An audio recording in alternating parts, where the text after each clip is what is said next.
I wouldn't wish it upon anyone, but I'm so glad I went through it, because my appreciation for playing and feeling good and feeling strong is just much greater than it ever would have been.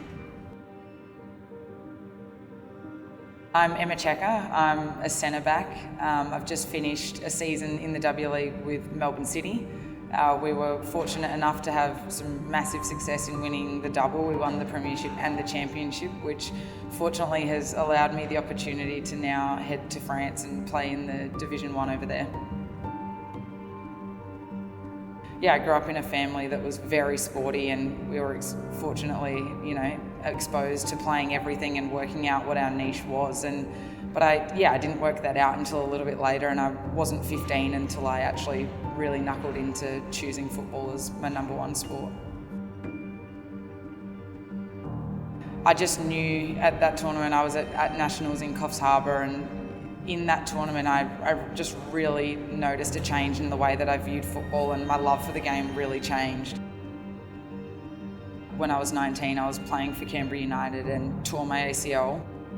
It was tough. I did it in the warm-up of a game in Perth, and it was doing a drill that I would do any other day of the week. I just bumped shoulder to shoulder with a teammate and landed awkwardly, and my knee buckled, and I will never forget the sound that I heard in that moment. And it felt like I'd heard a gunshot. Like it was loud, and I knew, and my first thought instantly was, I'm not playing for 12 months.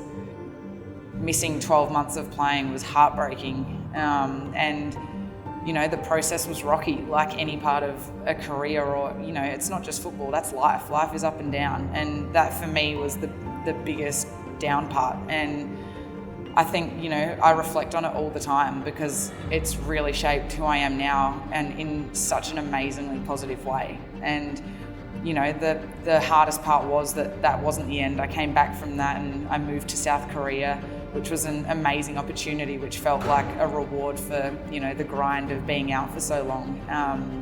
And after being there for less than 2 months, I tore 2 of the main ligaments in my ankle, which put me out for another 3 months, and it still didn't end. I came back from that, got back on the field, and then I got into training the day after a game and changed direction, and then partially retore my ACL again.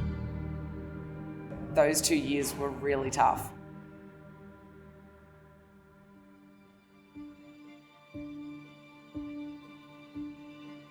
I think, even now, I feel like I'm in the best position I've been in training-wise, and I got to a point where I did find it hard to trust people, because I don't think it's one size fits all. Training is specific to an individual, and I don't like generic programming, and I struggle if I'm being given the same thing as someone else, because I really want to know that whatever I'm programmed to do is benefiting me, because if it benefits me, I'm benefiting my team.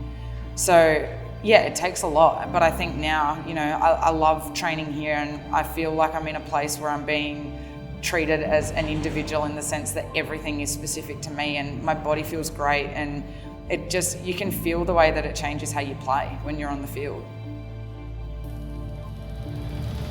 The reality is females are built differently to males, and injury-wise, within women's sport, especially knees, it's just so important, and we're all built so differently. And I think having a performance coach or strength and conditioning coach that understands the needs of individuals within a team is really important, because it doesn't take away the team aspect. It actually means that individuals can then bring something greater to the team, and that's how I always see it. If I'm bettering myself, I'm actually helping my team. I am a huge firm believer that I will never represent something I don't believe in, because it just really goes against my values. And I think that's one part of why I really love being here, is I feel like my values and my principles are aligned with what is being worked on. And it's just something really important to me, because you want to practice what you preach, and I stand by. I genuinely believe in what I'm doing, and I believe in what they're doing. And when you combine that, that's when big things come. Stick at it even when it gets tough, and realize that the bumps in the road are meant to be a part of your journey, and whatever is thrown at you happens for a reason. And don't dwell on why that reason is, just roll with it and understand that it's a part of where you're heading.